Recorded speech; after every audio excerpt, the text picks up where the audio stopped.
QPY Technologies, and we'll be presenting our project called Watchability. I'm Christian Tolosa. Cheung. I'm Roman Kuzmiak. Montoya. So what Watchability is a proximity-based monitoring system that's designed to actively monitor the risk factor of children on field trips. So the risk factor takes into account two things: the line of sight a chaperone has of the child, and also the distance the child is away from that chaperone. So our system uses a modified form of radar, which allows it to be completely standalone, so it's not relying on internet, GPS, or satellite technology. We did this for two reasons. The one reason was we wanted to completely eliminate the need for signal coverage, and also we anticipated that this is going to be a consumer-based product, so that we believe that there was a lot of potential to kind of anchor this into other industries such as hiking. Our project is based on our own figure of merit and other mathematically supported algorithms, which we'll talk about later.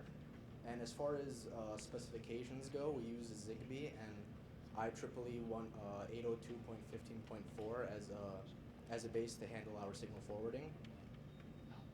So what we created was a mesh communication network between multiple wristbands and the base station. What that does is allow us to utilize a line of sight communication. So all the wristbands have a unique ID and are in constant communication with one another. In the event that there is no direct line of sight between the wristband and the base station, the wristband will hop to another base station, to another wristband that is in the allowable radius that's preset in our software. And when that's implemented into our hardware, what would happen is that the distance calculations would cascade forward, the hop would increment, and the unique ID would be relayed further so that the base station would be able to make the appropriate determinations. And here you see the slide of our figure of merit, which is our watchability factor. So if you see, that's equal to 1 over the distance raised to the 5th multiplied by the number of hops. So we determine the distance based on our path loss between wristband to wristband or wristband to base station. And you see that the distance is raised to the 5th power. That's because we wanted the distance to be the main component into determining what the watchability factor is.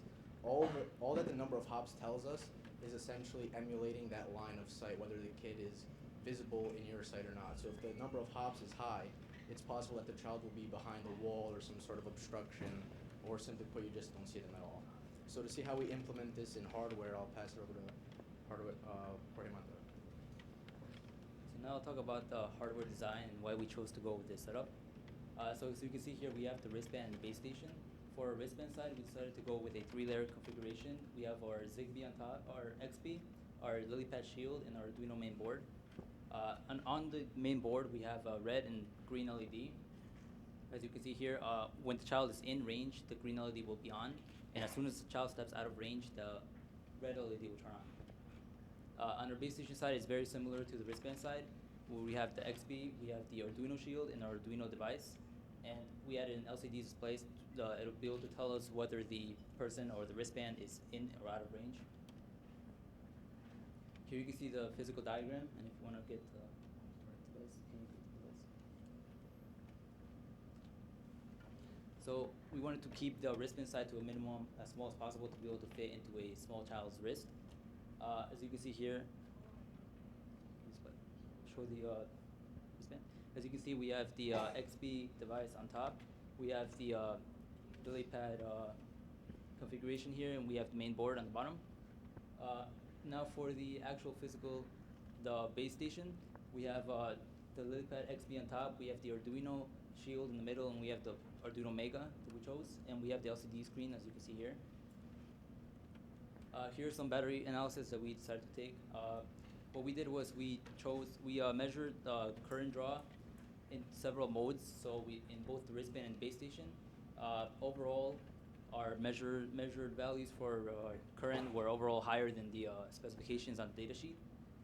We also looked into the runtime. So our theoretical runtime for the base station will be around 12.5 hours, and our wristband runtime will be around 4.4 hours.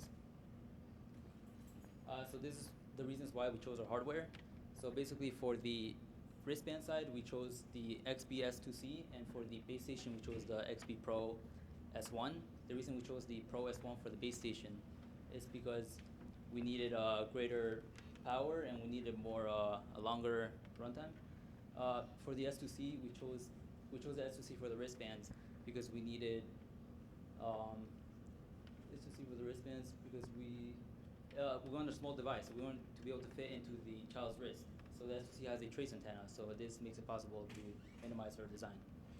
We chose the Arduino Mega for the base station because we wanted faster processing times, and we decided to keep all the calculations within our base station. As I mentioned before, the LaPads were used because we wanted to minimize the size of the device or for the wristband, and we chose XB for our RF configuration because the Arduino already had a well-established library for it. And now I will pass it on over to Chris Tolosa to talk about the software. So the way our wristband is designed is it will send out a 7-byte packet every second to the base station. This 7-byte packet includes the status flag, the unique ID, the aggregate RSSI, and the total amount of hops. The wristband will continually listen for incoming payloads, whether it's from a wristband or from the status update from the base station. Once the payload is received, the wristband will determine the origin. If it's coming from the base station, the wristband will read the new status and update the LEDs and flash the appropriate one. So for green, it will be in range, or red, it will be out of range. If the incoming payload was coming from a wristband, it will calculate the distance, increment the hop, and it will add it to the forwarded payload and send it out to the base station or another wristband. Okay, so for our base station, we had it set up to listen for 3 wristbands. For now, the IDs are hard-coded in, but for future implementations, we would like to be able to sync multiple wristbands on the fly. So the base station is listening for incoming payloads. Once it receives it, it'll calculate the distance, increment the hop, and it will store it in an array specific to the wristband that's sending it. Then the base station will then figure out the ideal signal and calculate the figure of merit, and take that figure of merit and compare it to the threshold. If the figure of merit is above the threshold, the wristband is out of range. If it's under the threshold, the wristband is in range. After that, the LCD will update the status of each wristband, and it will say either OK for in range or no for out of range. Then after that, it will forward the payload and update the status on the wristbands. All right, so I'll pass it on to Steve Miller to talk about the results of our test. Okay, so a lot of our data is reliant on, a lot of our software is reliant on the data that we receive within a few tests. As you know, RSSI data is pretty erratic, which is why it's not used in a lot of distance applications. If you see on our left-hand side, you can see the indoor RSSI versus distance, which does not have all that much of a trend. And on the right-hand side, we have an outdoor RSSI measurement versus distance, which has a slight logarithmic trend as expected. So what this means is a spike in RSSI pertains to a spike in distance. So a quick spike in RSSI would result in a quick change in distance. Since we don't have children that are really Olympic sprinters sprinting 60 meters per second, we really wanted a smoothing filter that took into account the previous values of our RSSI reading. So we implemented a Kalman filter, which essentially smoothed out the data and provided a more usable trend. So if you move to the next slide, you'll see our filter data. On the left-hand side, we have our outdoor measurements, which were taken in an open field. And the blue line indicates the ideal free space model that also takes into account the floor for any floor reflection. As you can see, it generally follows the logarithmic line throughout all 5 trials, which is pretty useful for the next figure of merit coming up. On our right-hand side, we have a few error bar measurements.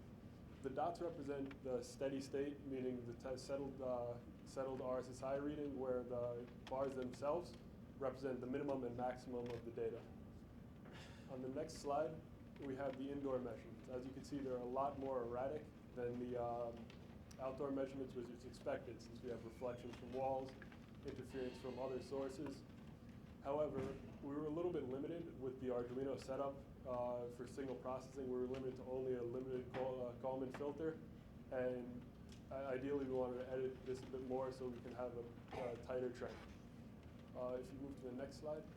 We had to measure our antenna propagation, antenna radiation patterns because as the orientation of the XB changes, the signal strength also will change, which will result in a change in RSSI. The left-hand side is a little bit of a 3D representation of our antenna propagation pattern. Going into the board will be our main transmission lobe. Coming out will be the back of the dipole. As you see, the back dipole is a lot weaker than the forward lobe, and the side lobes are also weaker.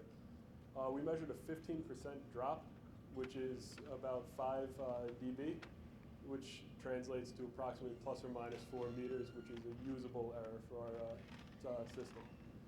On the right-hand side, we have an overhead of the dipole, as you see, the stronger front-facing lobe and the weaker rear-facing lobe. To calculate our figure of merit, we didn't just want to guess, try, see which was the best in different scenarios. So we took in the data from the previous models, found a logarithmic reduction, and we chose our threshold based off that. The blue line represents our threshold that we found after the trial through this. We have 3 points of interest, the 1-hop, 2-hop, and 3-hop systems. 1-hop, we wanted a 20-meter radius, which is approximately from our models, negative 70 dB. Our 2-hop system, where you want to keep the child a little bit closer, panned out to be around negative 61 dB, which turned out to be about 16 meters, which is saying the kid's 16 meters away, but maybe behind a wall. And for a 3-hop system, we'd like to keep the kid even closer. Negative 55 dB in our model turns out to about 10 meters, which keeps the kid close, and if he's not in line of sight of a chaperone,